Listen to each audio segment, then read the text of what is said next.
Order! Order! You are an incorrigible delinquent at times. Behave yourself, man! But come here, because I want to share something with you that is, I think, really, really symptomatic. If I did a thing yesterday, which I always do, oddly, and it's not difficult to do when you're following the news. I just watched the Irish media. I watched Tony Connolly at RTE, actually, most pertinently, because it is clear that the Irish media is an honest broker in the current climate, in the current chaos. I think we could all agree everything's gone a little bit chaotic. And what the Irish media is doing, of course, is recognising the reality of the impasse, the disastrous impact of a no-idea Brexit, and the reality of trying somehow to navigate between those two fixed points. And so in the Irish media yesterday, the idea that Boris Johnson had somehow been stitched up by the Luxembourgian Prime Minister, is that the right adjective? I hope it is, was not even really entertained. It's only from the spin doctors within our own government that this narrative emerged very quickly, that they'd sort of set Boris Johnson up on purpose. It's just not true. I mean, they even in the Irish media published photographs of the Luxembourg Prime Minister's office to show how pokey it is, and the idea that they could find room for 100 and odd journalists at the drop of a hat because some protesters were making too much noise in the vicinity is palpably absurd. But it's halfway around the world, as we often observe, before the truth has got its trousers on. It proved to be the day that Bojo went no-show. Boris Johnson in Luxembourg for talks with EU officials abruptly pulled out of a joint press conference with the country's Prime Minister Xavier Bettel. Amid noisy anti-Brexit protests opposite the podiums, Mr Bettel, who heads one of Europe's smallest countries, promptly upstaged Mr Johnson by going ahead without him. At the offices of Luxembourg's Prime Minister, the jeering from some 75 demonstrators outside intensified. And when the two Prime Ministers emerged, Boris Johnson bypassed the planned press conference in this courtyard, complaining that the noise would have drowned him out, which it almost certainly would have done, leaving Xavier Bettel gesticulating at an empty podium with the Union Jack still in place. I wanted to thank Mr Johnson, who was here today, for the exchange that we had. We need more than just words. We need a legally operable text to work on as soon as possible if we want to meet the October deadline. You can't hold a future hostage for party political gains.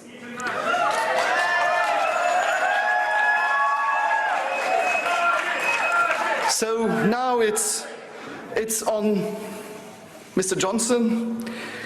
He holds the future of all UK citizens and every EU citizen living in the UK in his hands. It was a public and unprecedented humiliation of his absent guest, though afterwards Mr Johnson repeated that there was a good chance of a Brexit deal if only the Northern Irish backstop was scrapped. And I've stumbled across I didn't find it myself initially. I've stumbled across the most perfect illustration of this by the juxtaposition of the Irish Sun newspaper with the English Sun newspaper. So this is the same newspaper, different editions of the same title. It's not the same newspaper, although I think the job title editor-in-chief is probably pertinent here. The Irish Sun reports accurately what happened. Okay, and what, you know, I said yesterday with that RNLI story, that's got a lovely little silver lining, by the way. There's a lovely little follow-up on that. Do not let me go home today, all right, without telling you about you can probably guess. But do you remember I said to you yesterday, I sometimes treat the programme as a lens through which to observe the shifting sands of my own personality and character. But I did say to you yesterday that the RNLI story had left me more sad than angry. And not that long ago, I'd have been covering this microphone muff in flecks of spittle. Such would my fury have been at the idea that we shouldn't be saving children according to their ethnicity or geographical origins. And again today, I find myself looking at this story more with a sense of dismay than disgust.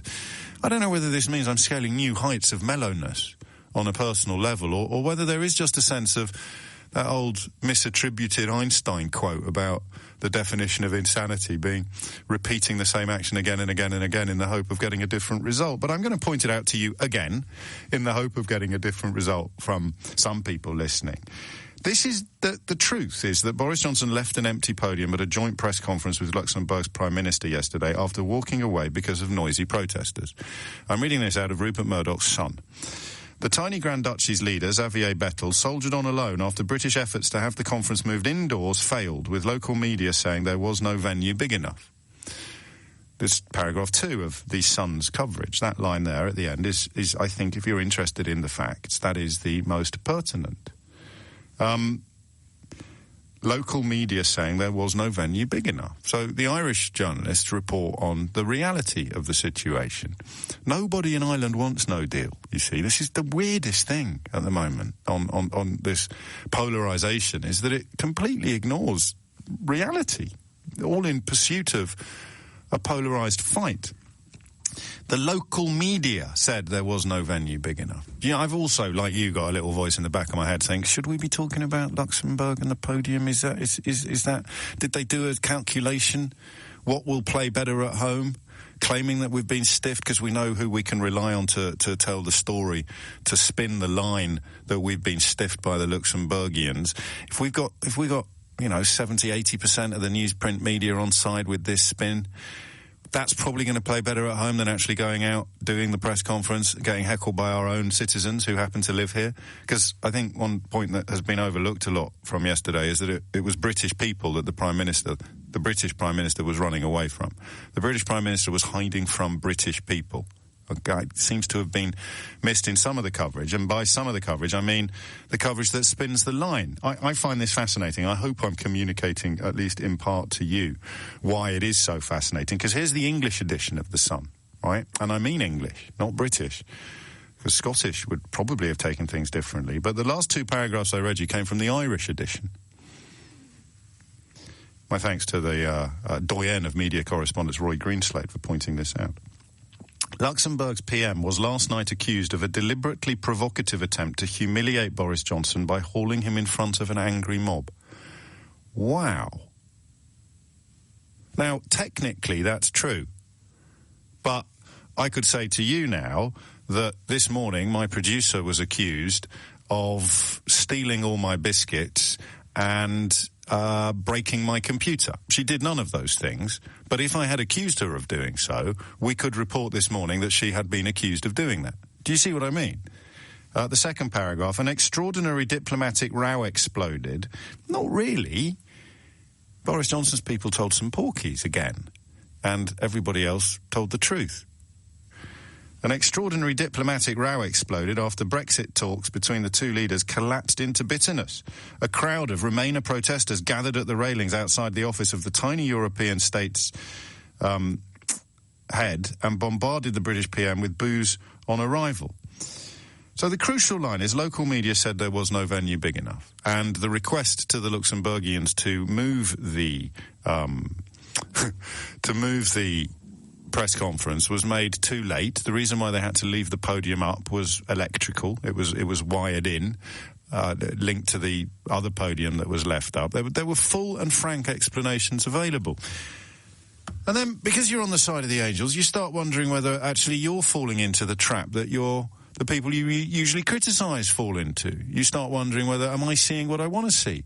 So you turn to every available news source that you can read as someone, depending on what languages you have, and every available news source, apart from the Brexit-supporting right-wing newspapers in Britain, tells the same story. He went from Incredible Hulk to Incredible Sulk in the space of 24 hours.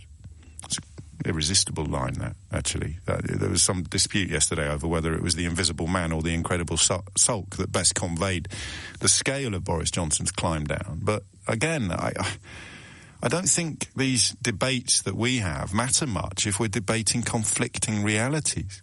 It's a sort of increasing realisation for me that if you are basing your perspective upon fibs in right-wing Brexit-supporting English newspapers, then it's not really a debate, is it?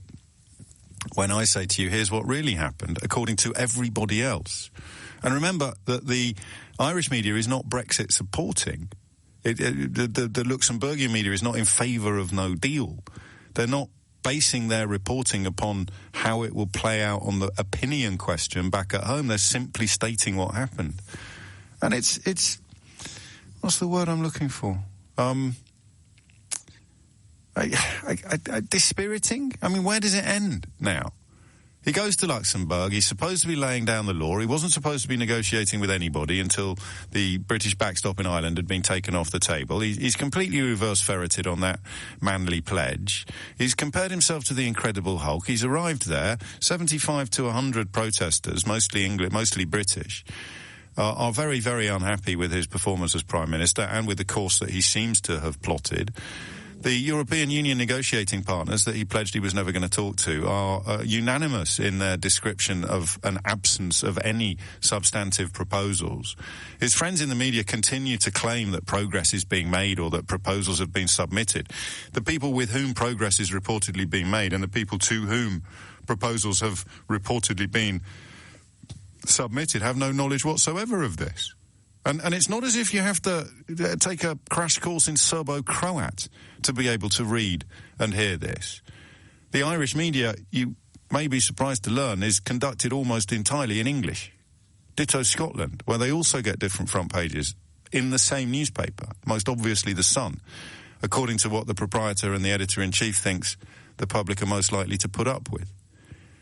So, I'd love to ask how you fell for the line that Downing Street have spun, but that's a little bit like asking when you stopped beating your wife. I mean, it would involve you acknowledging that you'd fallen for it, and you probably think that I'm blowing smoke up your gusset at the moment. I'm not, obviously, because the version of events that has been reported by everyone, I think, and there may be some exceptions, I'd be grateful for you to bring them to my attention, but everywhere except the Brexit supporting. And remember, they've all changed their tune about why Brexit is a good idea, every single one of them. The Brexit-supporting right-wing British print media has misrepresented what happened in Luxembourg. And that's why I feel increasingly that the notion of some sort of rapprochement is increasingly impossible. Oh, 10:17. Didn't get to the question in the last introduction, so let me sort of just nudge you towards this one. It's not obviously realistic to expect you to ring in and say, I'll tell you why I've fallen for it, James. But let's also extend the question of diplomacy. It was undiplomatic, as a very senior broadcaster currently listening to the programme has just emailed me to suggest. It was profoundly undiplomatic. And that's correct. So the question then becomes, why did the Luxembourgian Prime Minister do what he did? And in the context of being able to move the press conference, it's clear that he couldn't have done. So I think they could have just called it off and blamed it on the protests. So this is sort of the energy I'm expending now in just throwing up another perspective would be this. If there was goodwill there, then the Luxembourgian Prime Minister wouldn't have done that. They'd have called off the whole press conference. Or I don't think they could have done it inside and invited in some journalists. That was the suggestion. It simply wouldn't be fair. Hand-picked journalists, not a good look. But that question there on the diplomacy of the incident, the Luxembourgian Prime Minister publicly, I mean, going for Boris Johnson like that. Why? Now, I think we're all going to agree on that, weirdly, because people still persuaded that a no-idea Brexit is somehow desirable or positive are going to go, yeah, you see, they know he's serious. I agree. I think they always did. I mean, that's the problem. it will hurt them. It's going to hurt us a lot more than it's going to hurt them. But the Luxembourgian frustration will be, this guy is telling his own audience that he's negotiating in good faith and trying to make progress and trying to make proposals, and we're not seeing any of that. So maybe that's the better way into this. Why do you think the Luxembourgian Prime Minister embarrassed Boris Johnson in public yesterday? 0345 6060 973. The line about why Johnson wouldn't do it is not true. OK, you can read the real version of events in the Irish Sun, ignore the English Sun. But the question of why the Luxembourgian Prime Minister would press on with an obviously embarrassing gambit is fascinating. And I'd love to hear as many answers as we can to that question. I'll shut up now. It's far too much intro from me. Chris is in Leipzig, which is in Germany. Chris, what would you like to say? I'd like to say I didn't really see it as him trying to embarrass Boris Johnson. I think it was more just the case of the frustration coming out. It's both. Sorry, I'm jumping all over you after saying I'll shut up. But the frustration was coming out, and it also embarrassed Boris Johnson. He didn't have to turn to the podium with his hands outstretched, did he? Well, it's what you do naturally when you speak and you're totally frustrated. I mean, you've got these claims about the Incredible Hulk at the weekend. Yes. And there's great progress being made in negotiations. And, of course, when it comes down to it, there's nothing there, obviously. So, of course, he was frustrated. What I think Johnson should have done, if I can just mention this point, yes, of course, is that he should have taken the bull by the horns and addressed the demonstrators and said, listen, we're going to have a great economy. It's going to boom after Brexit. We're going to set up a compensation fund because, so many hundreds of thousands of Brits are taking a huge financial hit because of Brexit. We'll compensate you. Are you, Chris? Not personally, no. I'm older, I've got some money, but I'm living here in Leipzig in Germany. I see a lot of youngsters, young teachers on a shoestring from Britain. They're here, they came in their mid-20s. They've got partners, they've got a flat, they've got a life here, they want to stay here. And now they came in good faith a couple of years ago, and now, because of Brexit, they've got to fork out about £500 or £600 to get the proper residence permits to stay here and just continue their lives as before. I mean, it's a lot of money to suddenly find that they could spend on much better things.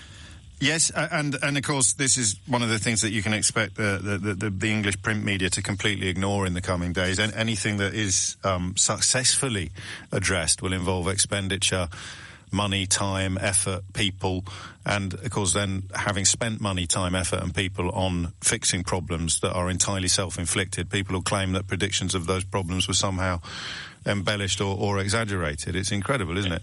But I am picking you up on that notion of embarrassment. He did set out to embarrass Boris Johnson. And I'm not suggesting that that's necessarily a bad thing, but I think we need to agree on the levelness of the playing field before we proceed. There's no way that could be described as anything other than undiplomatic. Okay, I can take your point, but I'm not taking it in this sort of personal fashion. No, of course not, because he said lots and lots of things. The bottom line is that the Luxembourgish, apparently I've been corrected on that, Prime Minister is looked like a man at the end of his tether. He said, why am I being involved in this ludicrous psychodrama that's designed entirely for right-wing Brexit-supporting English newspapers? Exactly, and just as one of the callers on Nick Ferrari just said, he spoke for me, that guy. I sympathised 100% with what he had to say. Well, why have you done this? And why are you trying to blame it on us? And why are you pretending that progress is being made? And why do you keep talking about proposals? And why did you say you weren't going to negotiate? It goes on and on and on and on. And then the results are clear to discern sometimes. I glance at my inbox and Sess in West London says, no, James, in capital letters, it's not clear he couldn't have moved the press conference. One had been held internally in the same building only a day or two before. Again, mate, I don't know where you're getting this from. But of course they can hold press conferences in the same building. The explanation for why they didn't do it on this occasion was because there were over 100 journalists present, and they don't have a room big enough to fit them in. So the press conference you're referring to would have involved a fraction of the number of members of the media. I think you could say to him, fairly, and this isn't my field of expertise, international diplomatic set-piece staged events, but you could have said, they could have said, well, let's not do it. You poor thing, I can't believe what you're having to put up with. I really respect and admire the work that you're doing and the effort that you're putting in. And if you don't want to run the gamut of these protesters, then I'll help you avoid them. And you could do that if you were, what's the word I want? Mate? 0345 6060 973. Victoria is in Astros, from Germany to Greece. Victoria, what would you like to say? I would like to say that normally you and I are on the same page, but I think you're wrong about this. I don't think that the purpose was to embarrass him. I think the purpose was that these journalists, I mean, you can what it's like. You have child commitments. You go out of your way. They're doing their job, standing there. And then we, the public, are hoping to hear progress. We're hoping to hear an update. So I was really relieved that at least I got an update. And to be fair, it was very disconcerting. Yes. And I think at this point, it's no deal or revoke. But at least I got some clarity, because clarity is what we all need to move forward at this point. It's what's in such short supply. And at least when the Prime Minister spoke yesterday, I felt like, okay, you know what? I have a better idea of what's actually happening. Okay. Can I inquire after your origins, or would that be a little bit RNLI? No. I've phoned in before. I'm Greek. I've got 3 Scottish parents. Greek-Scottish. And Greek-Scottish. Okay. So that is a very useful reminder to me of the dangers of wearing your sort of British blinkers or English blinkers, because you wanted to find out what was going on, and that's what the press conference is designed for. I'm falling into the trap of seeing it all as optics and spin, and therefore I'm saying he could have called the whole thing off. But in that case, you would say, well, what was the flipping point of having a meeting then? 100%. And there are people like me, EU citizens, who day to day we're making plans, we're revisiting plans. I had given notice at our house in the Highlands that we were leaving. Gosh. Then when the Joanna Terry case went forward, I said, okay, hold on, actually, let's just take a second and breathe. Oh, I remember talking to you now. Sorry. Yes, of course. No, it's okay. So that's where we're at. We're breathing at this moment. But every update, everything is helpful, because I've just found out that we're expecting our 4th child. So now, not only am I an EU citizen, thank you, but I am a pregnant EU citizen with 2 severely asthmatic children. Not knowing where you're going to be living in a year. And not knowing where I'm going to be living in a month. Yeah, that does rather focus the mind. Not far away. Well, then I owe you an apology, because I did sitting here patting myself on the back for cutting through all the crud and spin. Actually, in many ways, I've fallen for it in a slightly different way, and I'm seeing it as well. He could have done this and he could have done that. I blame the senior... That's what the conversation... It's no about them. It's about us. Yeah, well, I'm making it about us as well, but just from a different point of view. So Boris Johnson and the Prime Minister of Luxembourg had a meeting, a face-to-face meeting, to discuss the future of people like you. And for me to suggest that they could have called the whole thing off in order to keep relations sweet between the two... Well, it's not putting any butter in your spinach, is it, Victoria? No, normally I really do think you're spot on, but thank you for at least taking I hear a you. step back. Yes, I will. I'm not speaking exclusively to people of different extractions. I suppose I'm speaking a little bit more than I realised to people of my own perspective and position on this. It's 10:30. What do you think happened yesterday? 0345 6060 973. The facts are clear. But the decision by the Luxembourgish Prime Minister to crack on with the press conference, well, perhaps not as clear as I thought it was a moment ago, thanks to Victoria. I've said this to you before, but oddly not perhaps quite as often as I should have done. I often think of Jack Straw at times like this. I hope I'm not misattributing this anecdote. I'm pretty sure it involved Jack Straw when he was Home Secretary. And he was on his way to a radio interview for a different reason from the big story of the day. So a big story had broken that morning while he was on his way in a ministerial car to a radio interview. And on the way to the interview, his aide reportedly, I can't even remember where I picked this up, it might have been in Alistair Campbell's diaries,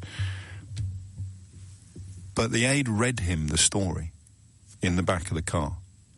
And he got to the radio studio because he needed to know what was going on. You know, you hear it a lot with politicians, actually. They'll often say, so they come on to tell you about some shiny new whiz-bang scheme that they've unveiled. And you say, while you're here, Minister, I wonder if I could ask you about the fact that yada, yada, boom, boom. And they say, well, I haven't seen that yet, or I'm not across that yet. And it's normal now. But it didn't used to be quite that normal. So that astonishing moment for me, and again, I'm not plugged into that world, but the context of where this tale leads us seems to be a real sea change. Jack Straw was read the story in the back of a ministerial car so that when he got to the radio studio, he could say, in response to the question, have you got anything to say about this story that broke this morning? He could say, I haven't read it. So he had the facts that he needed to do his day job, but he had a get-out clause that was technically true, literally true, but actually very deceptive. I haven't read the story. not adding, because an aide read it to me in the back of the car to give me what I think they call plausible deniability.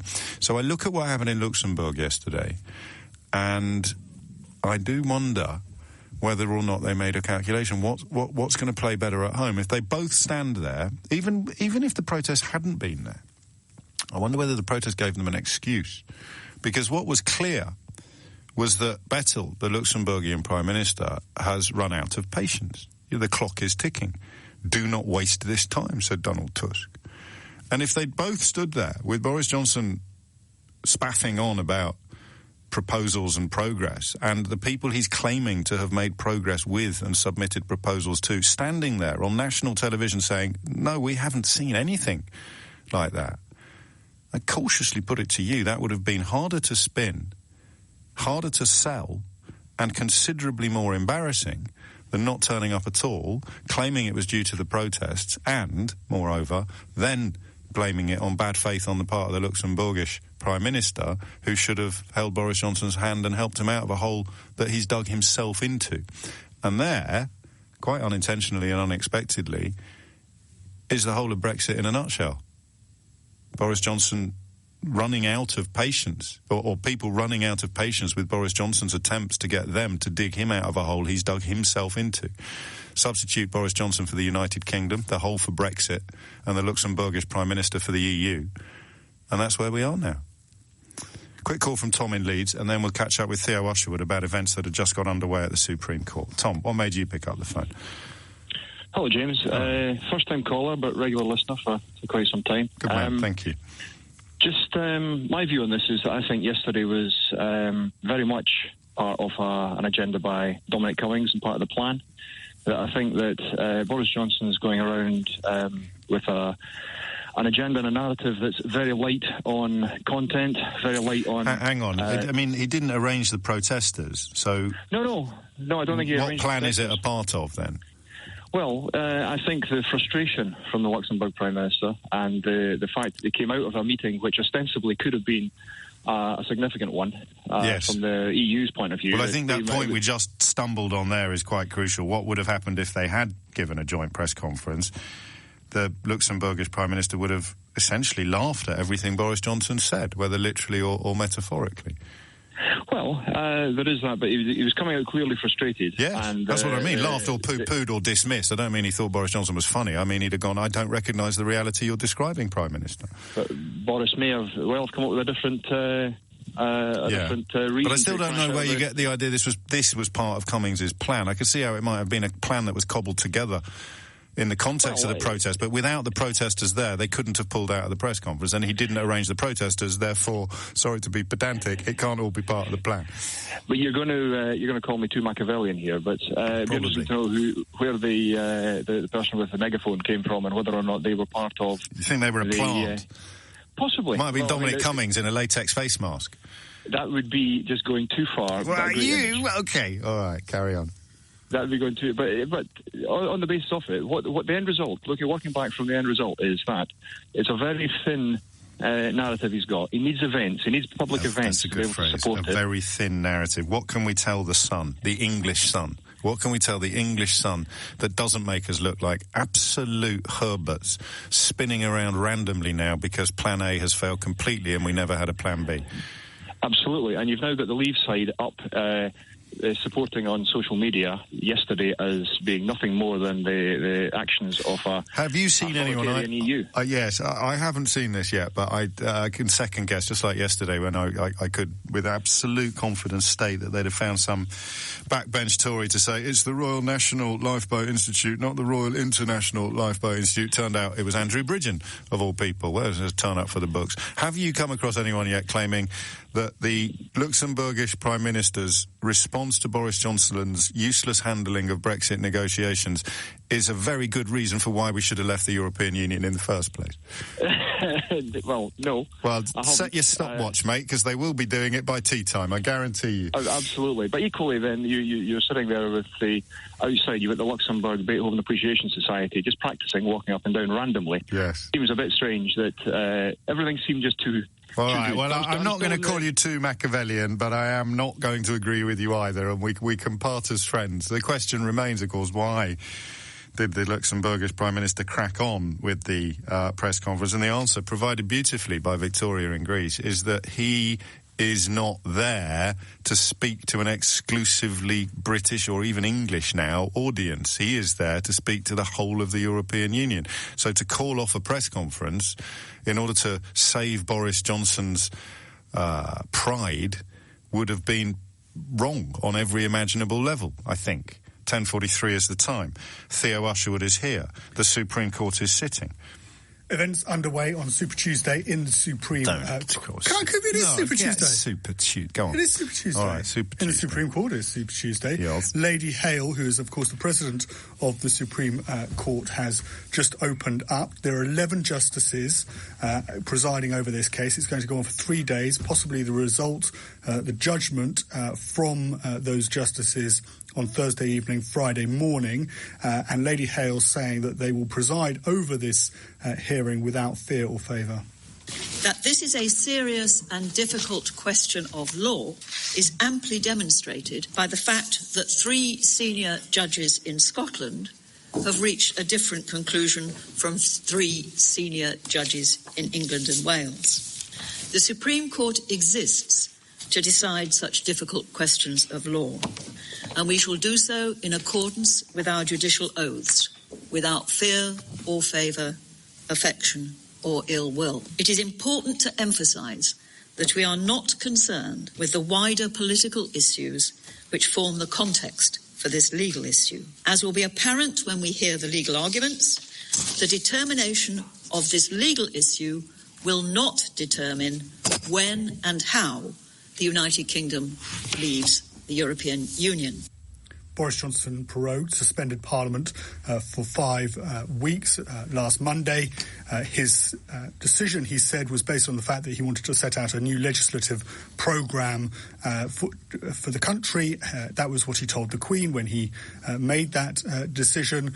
The Scottish Court of Session, the highest court in Edinburgh, ruled that in actual fact, according to their view and the evidence that they had been presented with, that he wanted to avoid scrutiny from Parliament. Therefore, he had lied to the Queen, and therefore prorogation was unlawful. Meanwhile, the English court said, the English High Court said it wasn't their place to intervene in political matters. The Supreme Court needs to make the final decision. And if I've understood that correctly, the Supreme Court is simply deciding whether or not it is the role of the judiciary to make this decision. Yes, it needs to decide which court is right. So I misspoke last week then, or miscalculated. I thought there were 3 possible outcomes. There's only 2 possible outcomes. Either the English court was right and it's none of our business, or the Scottish court was right and it is our business and he did lie. There's no there's no prospect of the verdict being it is our business. The judiciary is right to intervene on this matter, but the Scottish court was wrong and he didn't lie. Yes, there are some other possibilities as well, James. Are there?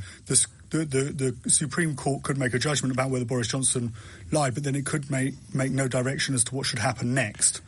So that's why. But there's Robert Buckland, who's the Lord Chancellor, there's no prospect of the Prime Minister being given a clean bill of health on whether or not he misled the Queen.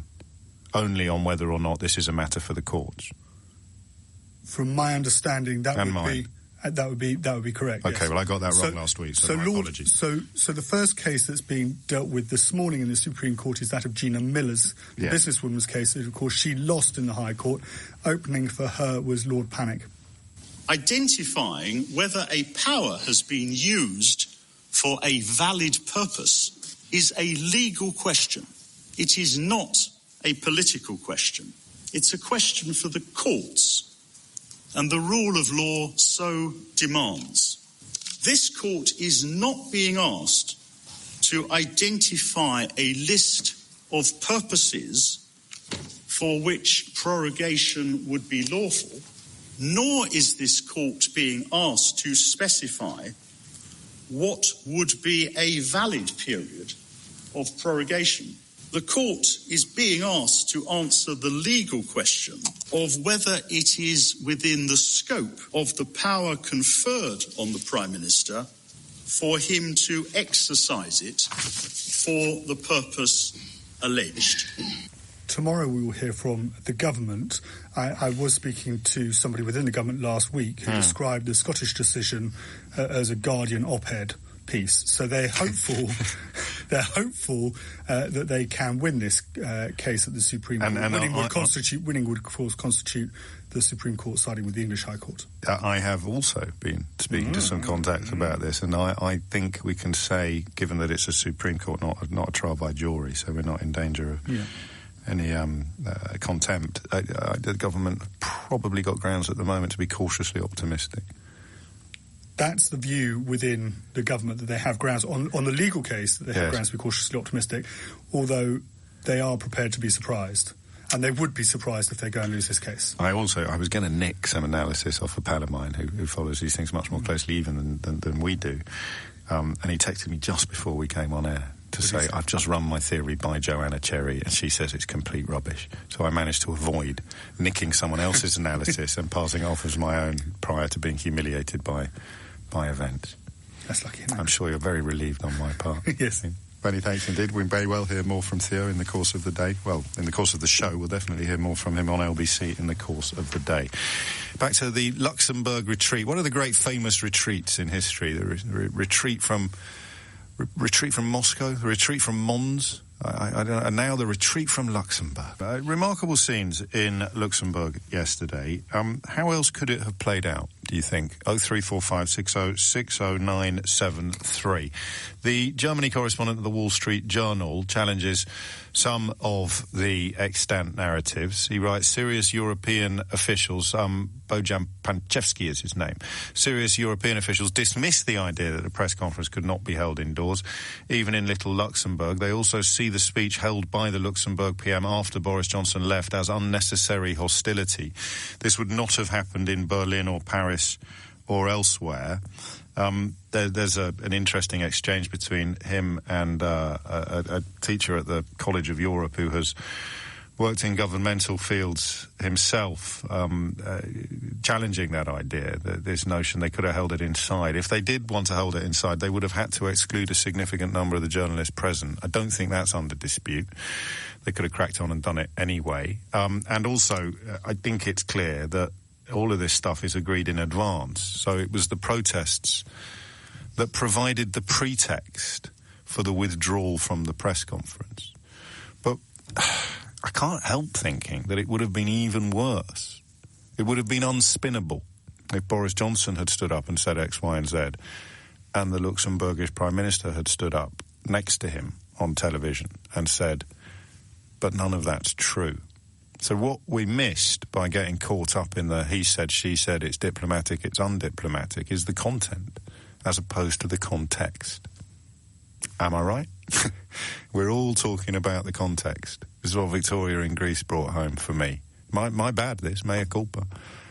We're all talking about context and we're not talking about content. And the content was, from the Luxembourgish Prime Minister, frustrated, one could easily argue, to a point of being undiplomatic.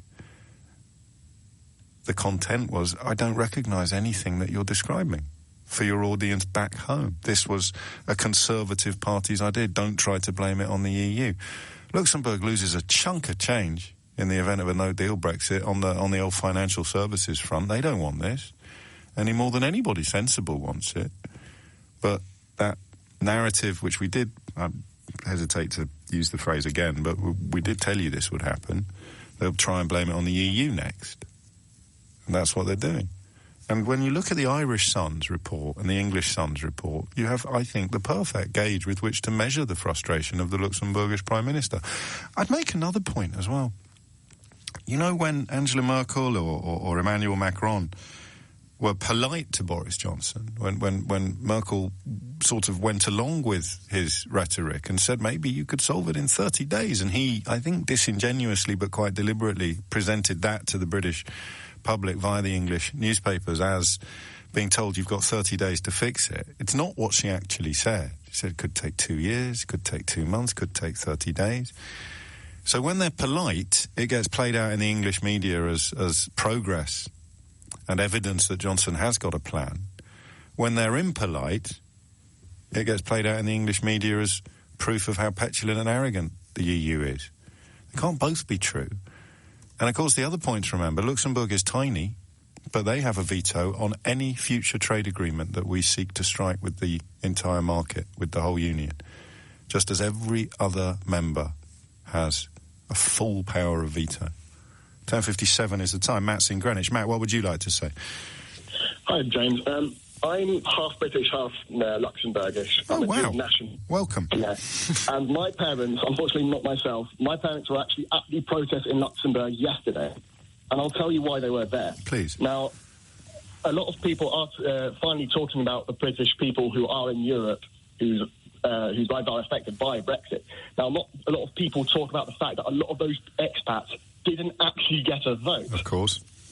For example, my father, who was an IT consultant in Luxembourg for 20 years more, actually, when the EU referendum happened, he didn't get a vote, and since he's not someone who likes taking risks, he didn't know his pension money was affected, because his pension was essentially tied to it. So he didn't know he had a right to a pension or not, so he had to retire 4 years early. Seriously? Yeah. Which is crazy. And, the funniest thing is that if he has to go back to Britain now, he must be able to, because his wife / my mum is Italian, so she might not be able to come into the country after Brexit. So it's all this mess. Now, myself, I was born in Luxembourg. And so we sit here being a little bit pearl-clutching and going, oh, look at this vulgar behaviour by these protesters. It was an incredibly mild-mannered protest, albeit rather loud, obnoxiously loud from the point of view of the British Prime Minister. But you remind us of the very real frustrations. And this is very personal as opposed to a political frustration that you describe. Yeah, and the frustration doesn't end there. I mean, I got a vote because I'm British, and I happened to be in the UK at the time because I'm studying here. But after I graduate, I just feel inclined to stay in this country after I graduate, because for start, I don't know whether I'm welcome to. For example, I need to redo my British passport, but in order to do that, they want me to send over my Luxembourgish passport through the post, and that is dodgy to me. That is really dodgy to reclaim a British passport. So I don't know if I'm personally welcome in this country. Well, again, not for the first time when I speak to people in your predicament and similar, is I feel my lostness for words very, very keenly, but there's nothing I can say to comfort you, is there? That's kind of the point of your call, and that's the point of yesterday's protests in Luxembourg. Yeah, I mean, I'm sort of lucky, because if someone comes around the flat to kick the country, I was lucky enough to have, private education, and have received pronunciation, so I might get away with with them thinking that I'm pure British. But I mean, at the end of the day, as a Luxembourger, I've been crossing into Germany, Belgium, France, Holland, almost once a month, all the time. I've been doing an Erasmus scheme last year. I went to Spain, and you're one of those citizens of the world that Theresa May warned us about, aren't you? Yeah, exactly. And I mean, Priti Patel isn't particularly fond of me either. And I'm just sort of, I understand the frustrations of Brexit voters. I'll be very honest with you, James, because... I do as well, and I'm only moving on because I just glanced at the clock, I promise, although it couldn't have been less fortuitous. I understand a lot of the frustrations because I've been speaking to them for 3.5 years. Thank you, Matt. It's 11 o'clock. I mean, it's an astonishing state of affairs, and I can't believe quite how headlong into part of the trap we fell, given that we spend a significant part of this programme congratulating ourselves on predicting so much of the Brexit mess and patting ourselves on the back for being so prescient. But just these two lines here drag us back to content instead of context. Does it matter that the Luxembourgian Prime Minister gave a press conference after Boris Johnson had pulled out? Oh, it was so rude. Oh, they're so mean. What did he say after the conference? He said... pretty categorically that nothing had happened. That's the amazing thing, really. The British Prime Minister, Mr. Bettel, said, Monsieur Bettel, is it Monsieur? I don't know, holds the future of all UK citizens in his hands. He said there were no concrete proposals at the moment on the table on a new deal from the UK, and said that the EU needs more than just words. We need written proposals, and the time is ticking, so stop speaking and act. The existing withdrawal agreement was the only solution, he added. And then Johnson's people later put out, or Johnson himself, of course, claimed that things had gone well. And that perhaps explains more than any of the optics of the empty lectern. If Johnson had been standing there while Xavier Bettel said, but you haven't done any of this, how would that have played out? Could even the English Sun have spun that to you as good news? Or if I can't give you any good news, I'm going to give you a target to throw rotten tomatoes at, and today that target will be the Luxembourgish Prime Minister. Although I am, partly because of the provenance of the claim, I am still contemplating this, suggesting that it was undiplomatic and that Macron or Merkel wouldn't have done it. That might just be a question of scale, you know. Luxembourg is relatively tiny and is probably much worse placed than Germany or France is to weather a no-deal Brexit. I don't know. Julie's in... Oh, how appropriate. Luxembourg. Julie, what would you like to say? Well, thank you very much for having me. You're very welcome. Well, I'm listening to you for quite some time, and for the first time yesterday, I had a very clear, at least for the past 3 years, an idea of what was happening. It was just a confirmation of what was happening, because we all already know that nothing is going on. The British government is not doing anything, really. It's not negotiating, it's not prepared. But this is astonishing. This is the upside down, because if you were here and you were to open up the Telegraph or the Daily Mail or the Sun, or if you were to listen indeed to broadcasters who base their worldview on the Telegraph and the Daily Mail and the Sun, you would believe that Boris Johnson was... I think you would believe that Boris Johnson was genuinely trying to pull a rabbit out of the hat. Julie? This is really the most astonishing for me. Yes. Because I'm reading the British newspapers. Well, I'm trying to read because most of the time it's not very interesting for us. There's not real news in them. No, just targets and spin.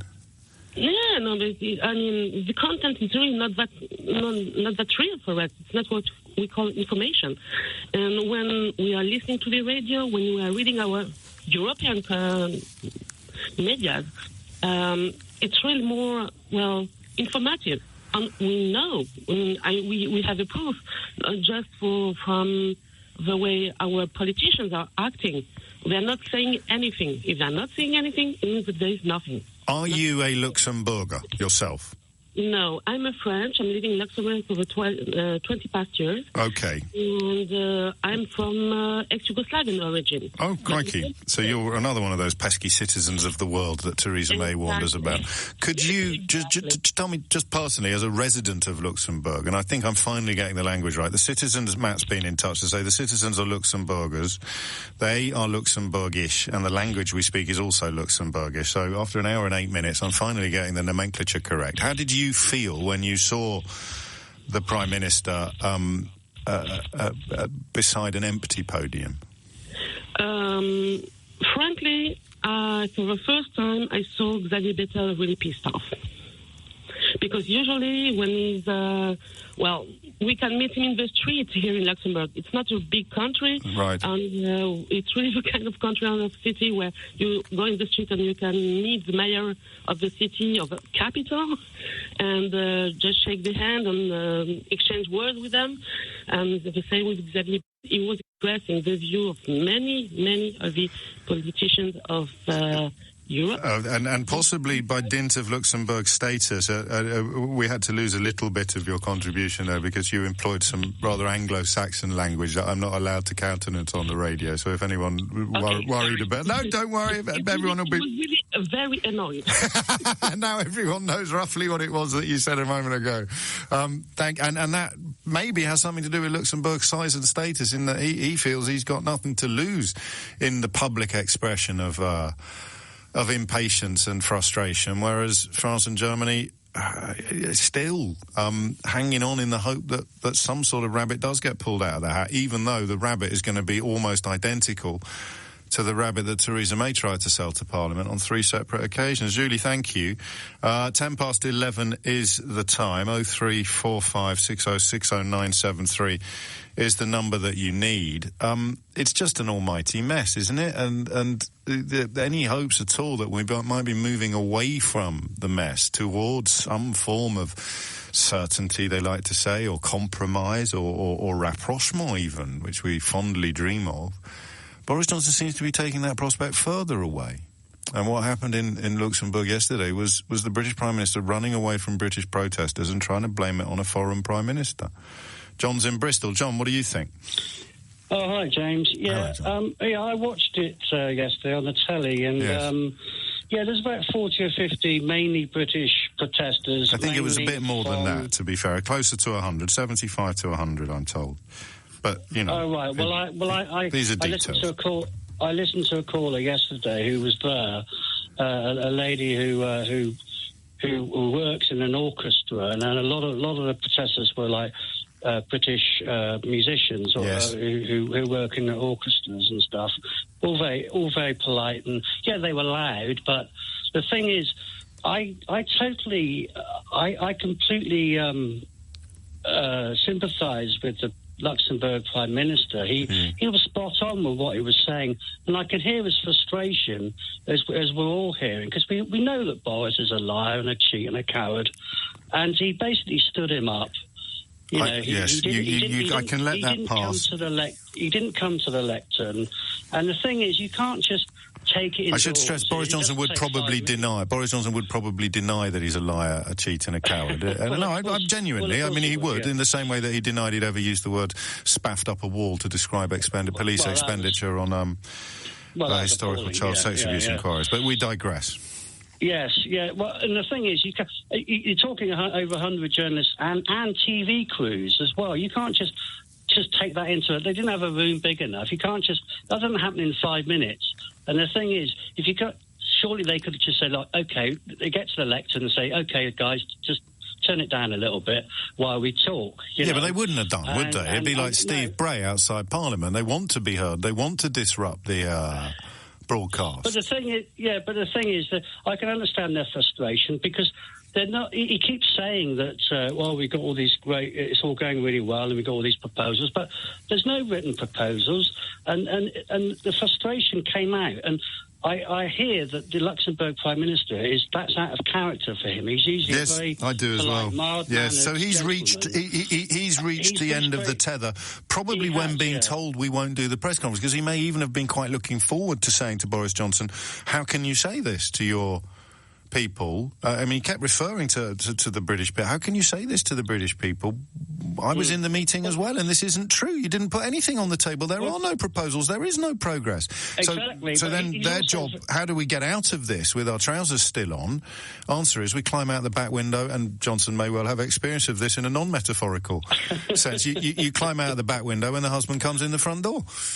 Yeah, well, he's also frustrated and concerned for his own citizens and for UK 48% of his citizens are expats. Indeed, and Thank you, George. And I'm heartily sick of this kind of self-pitying, sanctimonious kind of attitude from a lot of the leavers and the British media, and banging on, the EU are bullying us. No. We're the ones that are moaning all the time. That's what I'm saying. I know. I'm being sarcastic. I need an emoji. Because we're Ramonas, remember? We get called Ramonas by people who never, ever stop moaning, whining, or buying into some ludicrous narrative of victimhood. Poor us, poor Boris. But Javier Patel was right. I mean, this is a homemade mess. This is our doing. This is a mess, and now we're trying to blame it all on the bullies of the EU. It's pathetic. It really is. Again, I would know what the other analysis is, because, the other analysis is very simply that, no, they are bullies. Ah! And I don't know where you go with that. If they're bullies and we can't stand up to them, then the Churchillian parallels that Boris Johnson often reaches for are looking even more ridiculous than usual. We shall fight them on the beaches, unless there's 75 people there with some placards being mean, in which case we'll run away and hide. Rule Britannia, where I think for the first time in history we're discussing events in Luxembourg yesterday. Hey, say what you like about Brexit, it certainly broadened our horizons. Also, you could tell that by the calls today. Julia a moment ago in Luxembourg, Victoria earlier in Greece. Our first caller, I think Chris, was in Leipzig in Germany, and even Matt, who rang from Greenwich, is half Luxembourgish himself. And I guess that is the point we miss sometimes, even me. is we look at it from the perspective of our own position, which is, I'm not going to be living anywhere else, whatever happens. Whereas a lot of people in the modern world make decisions based upon security and opportunity and clarity. They have currently none of those things, and that is a decision that was taken by the British government. And it's a decision that has been doubled down upon by Boris Johnson, and that is what the protests in Luxembourg were about yesterday. Boris Johnson's decision to hide,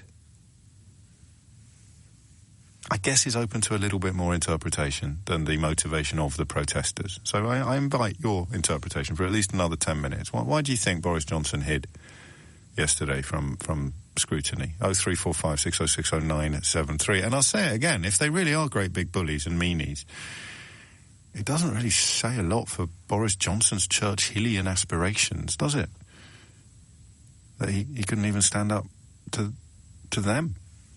David's in Farringdon in Oxfordshire. David, what would you like to say? Hi, James. I was just looking at listening to what you were saying about the question of scale. Yes. And I really do agree with that, because I was watching the news last night and I was thinking that I could imagine that the EU have had enough, and that they felt that the Luxembourg Prime Minister, they probably encouraged him, wanted him to say what they all wanted to say. If it was somebody like Merkel or Macron, then it would have been, seen as a far more bullying, controversial method in which to communicate. It would also be the end of the road, wouldn't it, really? Yes. I think. Yeah, no, totally. And this had to be said. I'm going to disagree with you on the notion of them having been in consultation with each other prior. It was all very heat at the moment. It was all very off the cuff. They might retrospectively think, well done, Xavier, but I don't think they'd have put him up to it. No, I think that he had the green light to say this. I don't. But we're going to agree to disagree. I don't think either of us can prove. No, that's fair enough. But I would imagine that a lot of people in Europe are probably very relieved that he said it. Yes, I'm not going to argue with that, because every caller we've had from in Europe today has kind of concurred and agreed. And to be honest, unless you were reading the English Sun and pretending that the Irish Sun didn't exist, it's very hard to know how you could end up thinking otherwise. I mean, it was just an absolute clown show, and he ran away because the alternative, whether it was being harangued by peaceful immigrant protesters from his own country, or whether it was being roundly contradicted on live international television by his negotiating partner in this case. Either way, you weighed up all the available options. The best available option to the British Prime Minister in the closing days, the run-up, the home straight of Brexit, was to run away. Yeah. And, but the other thing, though, to bear in mind, though, when he was speaking to Laura Kuenssberg, is that, he keeps emphasising that we need energy, we need, and they keep saying, and Bettel keeps saying, no, we need proposals, we need actions, we need movement. Precisely. Yeah, and that's exactly it. He hasn't, there isn't a plan. He's just running down the clock. It's as simple as that. I've got no faith in the man. But then you're left with the conundrum at the heart of the no-idea Brexit, which is that they keep telling us there's nothing to worry about, but they also keep telling us it's such a potent threat to the European Union that we can use it as leverage to get them to do what they don't want to do. And how can it be both? How can it be something that we don't need to worry about, albeit that we do, but this is the rhetoric, isn't it, as opposed to Operation Yellowhammer. We're perfectly prepared to do it, and we'll be fine. But it's so awful that we're going to use it as a means of holding your feet to the fire to get you to do things that you don't want to do, but we want you to do. It can't be both. David. No, I was talking to my son the other day, and I was saying my fear for his generation is that they will become the lost generation. Because he's, just turned 20, he's at university. If this goes the way I think it will go, you're going to have a whole generation of people potentially everybody's going to want to stay in their jobs. They won't want to leave their jobs. So there's going to be lack of movement in the job market. You're going to have a whole generation potentially because there will be a lack of investment. So there may not be more jobs coming in. And so you're going to have this generation who may lose the opportunity to work. We've seen it before in other countries, and we'll possibly see it again. There has to be a deal. And we've taken away their freedom of movement as well, so even if... Precisely. And he's a foreign language student. So if he was motivated enough to get on his Norman Tebbit-type bike and go where the work is, we've taken away 27 individual options on where he might go, as things stand. He wanted to go to Austria, and I said, you can't. I said, it's not going to be there anymore, and he just doesn't quite understand. We don't know that for sure, but it would be too big a risk to take, given that his right to live and work there come the beginning of November could be routinely and quite savagely withdrawn. I mean, I hope it isn't, and it might not be, and I'm not up to date fully with the reciprocal arrangements that have been put in place, or the governments that have said you'll be fine, you'll still be welcome, and the governments that haven't, but equally, you know, I can't believe here it comes. Things were supposed to be better as a result of Brexit, remember? It's easy to forget that, given that the debate is now almost completely descended into, well, it's not quite as bad as you said it was going to be, versus, but you said it was actually going to be better. We have to keep reminding them of that. It's supposed to be better than what we've got now. What's going to be better? Tangible benefits. Please. Anything. 11:26 is the time. Esri is in Barry in South Wales. Esri, what would you like to say? Good morning. How are you today? I'm grand. What's on your mind? What's on my mind is actually our press. Yes. Now, one of the things that I think needs to be mentioned here is that a lot of our press can almost act with almost complete immunity, because they hide behind this very old-fashioned notion of freedom of the press, whereas you guys in radio and your friends in TV, you've got very strict controls over what you can and cannot do or say. Stricter than newspapers. Much stricter than newspapers. You are limited. Agreed? Well, I don't know, because I can read out whatever I want from the newspapers that you're describing. So in a way, no. But you can read out what you say, what they've already written. Yeah. But you yourself couldn't say the same sort of thing in the same narrative. I think we could on LBC. The BBC couldn't, but LBC, because the reality is that we balance out opinion throughout the day. Yeah, so of course, I think we're in a slightly different position. But I don't. Well, I don't. I know what you're saying, and what it's born of, for anyone who's just tuned in, is this astonishing thing in the Sun newspaper today, in which case it depends entirely on which side of the Irish Sea you live on, whether or not you're getting told the truth about what happened in Luxembourg yesterday. So in the Irish Sun, Boris Johnson left an empty podium at a joint press conference with Luxembourg's Prime Minister yesterday after walking away because of noisy protesters. Fast forward to the English Sun, and you get Luxembourg's PM was last night accused of a deliberately provocative attempt to humiliate Boris Johnson by hauling him in front of an angry mob. But the government has accused him of that, mate. So I don't know that you can... I don't know how you'd regulate that. What I'm trying to say is that in radio and TV, if you misrepresent the truth, you get called on it. The newspapers don't, because they hide behind freedom of the press. I don't know that I agree with you. I don't know that I agree with you. Because that is the truth. The truth is that the Luxembourgian PM has been accused of hijacking Boris Johnson by Boris Johnson. But the reality is that...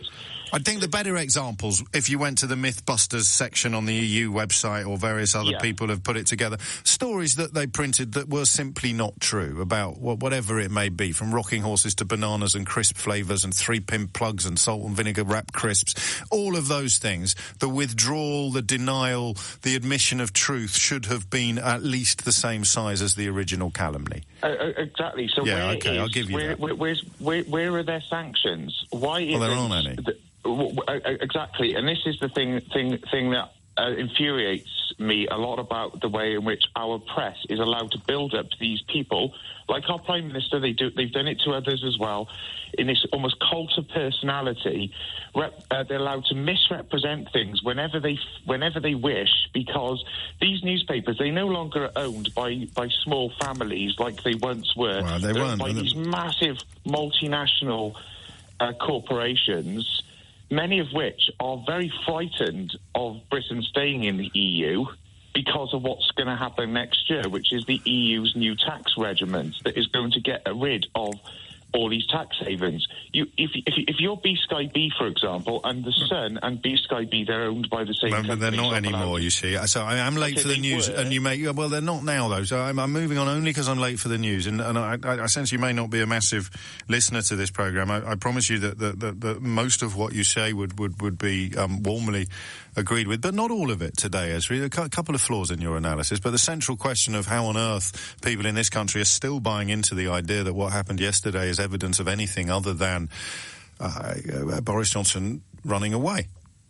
Just, I suppose there's some argument to be had about who he was running away from or what he was running away from. I'd go with what he always runs away from, the truth. Back to Luxembourg in a moment, but we've been speaking quite a bit about the nation's best-selling newspaper today in the context of misinformation and Brexit, the astonishing juxtaposition of the Irish edition of The Sun with the English edition, with relevance, with reference to events in Luxembourg yesterday. But I've just been shown, I mean, it's on social media, you can find it yourself, but an astonishing intervention by the England cricket hero Ben Stokes, which references the very front page of the English edition of The Sun, presumably the all British editions of it. Hero Ben... I'm not even going to tell you what the story is, because I've just read his statement in response to it. And I'm going to read it to you as well. Today, The Sun has seen fit to publish extremely painful, sensitive and personal details concerning events in the private lives of my family, going back more than 31 years. This, I think, plays very neatly into what Esri and Barry was telling us just before the news. It is hard to find words, writes Ben Stokes this morning, that adequately describe such low and despicable behaviour disguised as journalism. I cannot conceive of anything more immoral, heartless or contemptuous to the feelings and circumstances of my family. For more than 3 decades, my family has worked hard to deal with the private trauma inevitably associated with these events and has taken great care to keep private what were deeply personal and traumatic events. On Saturday, The Sun sent a, quote, reporter to my parents' home, he puts reporter in quotes, in New Zealand to question them out of the blue on this incredibly upsetting topic. If this wasn't bad enough, The Sun think it acceptable to sensationalise our personal tragedy for their front page. To use my name as an excuse to shatter the privacy and private lives of, in particular, my parents, is utterly disgusting. I am aware that my public profile brings with it consequences for me that I accept entirely, but I will not allow my public profile to be used as an excuse to invade the rights of my parents, my wife, my children, or other family members. They are entitled to a private life of their own. The decision to publish these details has grave and lifelong consequences for my mum in particular. This is the lowest form of journalism, focused only on chasing sales with absolutely no regard for the devastation caused to lives as a consequence. It is totally out of order. The article also contains serious inaccuracies, which has compounded the damage caused. We need to take a serious look at how we allow our press to behave. Despite the fact that this has now been made public, I do please ask all concerned to respect my family's privacy and right to home life. I'm delighted to tell you that here to defend his decision to put this on the front page of The Sun is the editor-in-chief of that newspaper and devout Catholic, Tony Gallagher. Tony, well, yeah, you'll be lucky. 11:38 is the time. You're listening to James O'Brien on LBC. Back to Luxembourg. Ben is in Haywards Heath. Ben, what would you like to say? Yeah, morning, James. First-time caller. Yeah, I think that the content of what the Prime Minister of Luxembourg said actually is the important thing here. What a bunch of muppets we are, eh? I wonder if this is how it works. They get to talk about the context, and then even people who know in their waters that we should be talking about the content, we fall for it. So I came on air this morning wanging on about the context. the content is very revealing because it doesn't actually show we've progressed at all in the 3 and a bit years since the vote. Well, 3 and a bit years, never mind the 3 and a bit months that we were given when Donald Tusk said, do not waste this time. Yeah, but it's the same. It's the same response from Boris Johnson, particularly after the vote, saying, "Well, this is the government's issue now. The government need to go and sort this out." And now he is the government. He's doing no more than he was when he was passing judgment after the vote. No, but he gets it over the line. He flogs it somehow with the help of the kind of journalism that we've been looking at all morning, and then he gets long enough in Downing Street to hope that by the time the next election comes around, everyone's forgotten about the horlicks that he made of this negotiating process. It's utterly bereft of any other comment than what are you doing? It really is just that's the question. And that's the question that the Luxembourg Prime Minister put to us without any right of reply from our own Prime Minister because he ran away from it. But he ran away from it in June 2016 when the votes were cast as well. He did. No, you're right. He ran away from Chequers, of course, as Foreign Secretary when he resigned after Theresa May finally sort of wrote down the details of what her deal would look like. And Boris Johnson's survival depends on not writing anything down. So I just with your help, we'll run through the options here. So I mean, you can cling to the notion that it would have been unfeasible or unbearable for him to deliver the speech in the circumstances with the protesters there, and that the Luxembourgish Prime Minister should have somehow found a way to conduct a joint press conference away from the public protests. That would be option one, although that is refuted by everyone involved in these kind of negotiations historically. Everything would have been agreed in advance. The detail would have been very finely drawn. So question number 2 is he could have done it and dealt with the protesters, which he's done before. I mean, everywhere he goes, there's protest now. But that would have meant him standing there while Xavier Bettel described the reality of what had happened. And then option 3 is, well, it's not going to look good, but, you know, we'll make a couple of calls, we'll get some nice front pages, and we'll leg it. And that is what we've been reduced to as a country, is the best case scenario for the British Prime Minister was to run away from British protesters. Well, the thing is, James, he hasn't before. The Downing Street addresses, 2 that he's made from the lectern in Downing Street, have been done with equal, if not more, protesters in the background, safely held behind a cordon, of course, and that would have been the case this time as well. I didn't hear Nick's show, or all of Nick's show this morning, but I have been told that he took a call from one of the people involved in the protest who said that they had agreed, I'm only getting this off a text into the studio, but they had agreed actually to pipe down during the course of the press conference. So we'll leave that out there as well, although, as I say, I didn't hear that myself. But his actions, James, Boris's inactions here have consequences. There are people in this country waiting to hear him say something to reassure people that their rights will be maintained if they're an EU citizen living here. And I'm here to tell you that there's people that in my family that are still waiting for such confirmation in some respects. And he had an opportunity to do that, and yet again he's ducked it.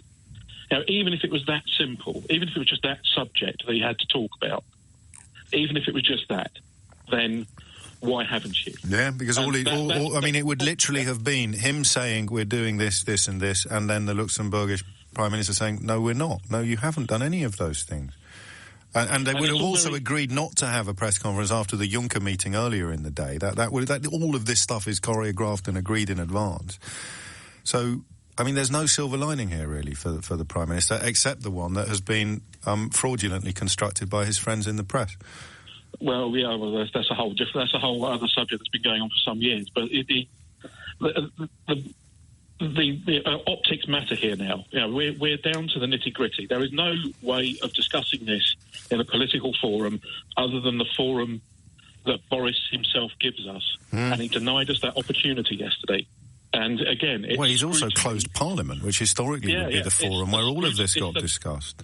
The lack of scrutiny is just unbelievable. This is people's lives on the line here, livelihoods and lives. certainly livelihoods, potentially lives, and none of us hope that prediction or those fears come true. But you've reminded me, of course, of the prorogation, which is currently under discussion at the Supreme Court.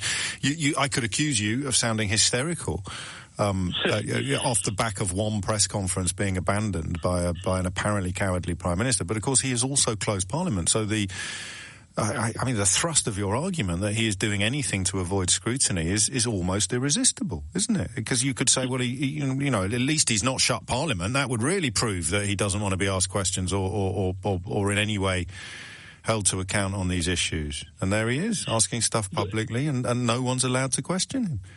It's being aspirational, as his language is. His outward attitude to everyone when he does speak is, we're going to do it, have faith, we're going to do this.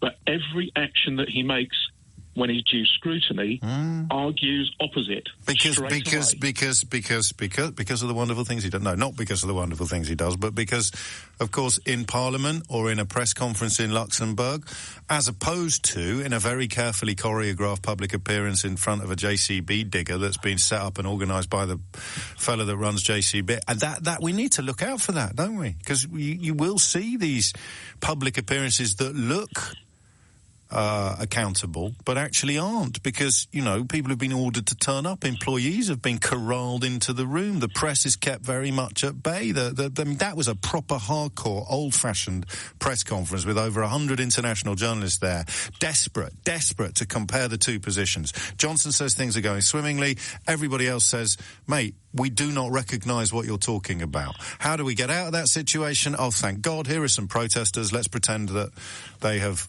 banjaxed the whole thing, and we'll just go home early.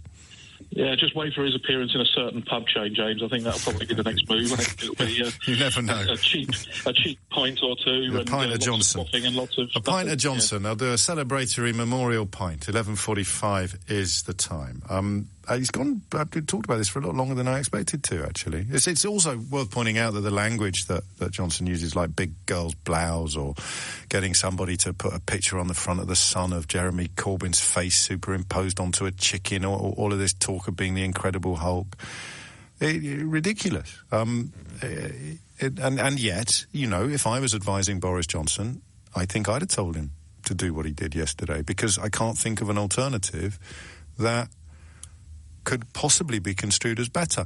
Unless, do you know what? Even if they'd done it in a smaller room, you still would have had that irresistible force meeting the immovable object. You would have had Boris Johnson saying progress, energy, spaff, this, that, the other, and you would have had the people he's negotiating with, as represented by the Prime Minister of Luxembourg, saying, no, we don't recognise any of that. So even if they'd done it in a smaller room. So the smaller room then becomes a red herring, doesn't it? What was he keen to avoid? The protesters and the cameras, or the Luxembourgish Prime Minister in public? I don't know. This is all thinking out loud, which is all we can do at the moment, because no one's allowed to actually question the Prime Minister. So you do sort of hope you enjoy this as much as I do, although I will stress again, I feel guilty for enjoying it. What could have gone better? What would have looked better for Johnson? Because you have to remember what would have happened at the press conference, okay? He would have been roundly contradicted by the Luxembourgish Prime Minister on almost everything he said, and that would have gone around the world. So even if they'd moved it into a smaller room, we can leave aside the question of whether that was feasible or plausible or doable or not. What was his best case scenario? Running away, getting his friends in the media to spin it, and then sitting back with a slightly satisfied look on his face and perhaps a small cigar, listening to people saying things like, oh, they're terrible bullies, this is why we wanted to leave in the first place, how dare they treat our British Prime Minister like that. So he pulled it off. But only, of course, if your constituency is people standing in the crowd, pointing at the naked emperor, turning to each other or ringing LBC and saying, oh, those robes, I love those clothes, they're absolutely gorgeous. 11:52 is the time. The Supreme Court hearing into Boris Johnson's suspension of Parliament is underway. Theo Ushwood is keeping a very close eye on proceedings so that you don't have to. And here he is. Highlights from the last hour, the nub of Gina Miller's case from her barrister, Lord Panic. Boris Johnson wanted an especially long 5-week prorogation suspension, the longest, in fact, for 40 years. years is in of itself evidence that the Prime Minister really wanted to silence MPs. The length of the prorogation in this case is important, but it is important not because a prorogation may only be for 1 week or 3 weeks. That is not our case. The length of the prorogation is relevant because the exceptional length of the prorogation in this case is strong evidence that the Prime Minister's motive was to silence Parliament for that period because he sees Parliament as an obstacle to the furtherance of his political aims. Now, when the suspension of Parliament was announced, Boris Johnson insisted it was because he had a new agenda for the country. The only way to publish that agenda, the PM said, was with a new Queen's speech. But Lord Panic said that in an interview to Sky News, given to Sky News, Mr Johnson admitted the real reason he wanted to suspend Parliament was to leave EU leaders with the distinct impression we could leave without a deal on October the 31st. And the court will want to read all of this, but can I highlight at the bottom of the page, the final paragraph? The Prime Minister says this: just to get back to Parliament, which I bet you were going to ask me about, just to get back to Parliament, I am afraid that the more our friends and partners think at the back of their minds that Brexit could be stopped, that the UK could be kept in by Parliament, the less likely they are to give us the deal that we need. And so that is why I really hope that MPs will allow the UK to do a deal, get ready for a no-deal Brexit, and that is the best way forward for our country. Now, nobody is appearing for the government before the Supreme Court over the next 3 days to testify. Nobody has, apart from the Treasury's solicitor, offered any form of defence in terms of a witness statement. The Treasury has only released a series of documents. Lord Panic said that the silence from ministers, including the Prime Minister, is evidence that they did not want to be held in contempt of court. My Lords, of course, the production of a witness statement from the Prime Minister, or indeed anyone else, setting out the reasons for advising on a prorogation as long as 5 weeks would have had legal consequences. And the legal consequences of such a witness statement would have been almost inevitably an application to cross-examine.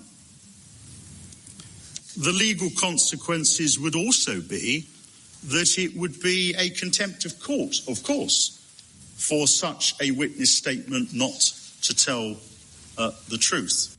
As Lord Panic there, basically his argument was if they have, because they've got something to hide, they're not prepared to come to the court and testify or provide a witness statement. And on it goes. Do we have a rough idea of where the finish line may be? Thursday evening. Definitely. Thursday evening is when the 3 days of evidence before the court comes to an end. Do we get a verdict? Probably not. It will have to wait till Friday or even then possibly Monday, which of course will be during the Labour Party conference. So they're not going to interfere with Mystery Hour? John Major's evidence might interfere with Mystery Hour. Oh, God. That's the former Prime Minister of the country testifying against the current Prime Minister of the country. Get my old contacts book out. That's both Conservative Prime Ministers. Of course. I know. It's astonishing, isn't it? Just actually, you're right. Theo, for those of you who aren't following proceedings via camera-based media, which is everyone, isn't it? We haven't got any pictures of it. But Theo's got that look on his face. He wants to say that again, because that's such an amazing moment in our constitutional history, yes. Isn't it? Sir John Major, former Conservative Prime Minister of this country until 1997, yes, is going to be testifying against the current Prime Minister in the Supreme Court of these islands against Boris Johnson, who has been Prime Minister since July. 11:57 is the time. Do you think we'll see you again in the next hour? What are we expecting? It's on merit, isn't it, James? Yeah, no, always it is. But I mean, are you expecting? I mean, no. Lord Panic's great, isn't Lord he? Panic. He's so strong. I mean, just in terms of someone who enjoys rhetoric and advocacy, he's magnificent. He'd make a very good radio phone-in host. Lord Panic is continuing till lunchtime, and then we've got the Advocate General from Scotland, Lord Keane, who's going to be appearing after lunchtime for 2 hours, and then tomorrow we'll be hearing from the government. Theo Ashwood, as always, adroit, to the point, and strangely charming. It's 11:58. You're listening to James O'Brien on LBC. I could carry on with this till 1. I mean, it is uncharted constitutional waters. I'm drawn also to James Corden's very beautiful intervention on the question of fat shaming, and to a story on the front of the Times today involving a couple who are going to raise their child as gender neutral by keeping its sex a secret even from close family. And I make no apologies for being completely bamboozled by this story. But my instinct is not to condemn and castigate. I think it used to be. There are things I don't understand. Stone them! Stone them! My instinct now is to try to understand, I think. Let me squeeze in Barry very quickly, and then we'll take a decision in the news on what we're going to do. No, I can't squeeze. Barry, you're too big to be squeezed in very quickly. I apologise, because it's already 11:59. I'll take another couple of calls, I think, on this after the news, but I reserve the right not to. And then I think we'll crack on with the why of it. And that means you're not really going to have an opportunity to ring in and rail against the story or indeed the people involved. I want the why of it. You need to understand more than I do about these issues. I'm a 47-year-old middle-class heterosexual man, white man. White doesn't matter in this context. None of it matters, really. But I'm just a bit out of my comfort zone in terms of social change. So parents keep baby's sex a secret to avoid gender bias. I would say why? Why are they going to do that? And you just will explain to me why. And it might well make a lot more sense at the end of that exercise than it does at the moment. In fact, I can already think of one rather obvious answer that would be hard to resist. It's 12 o'clock.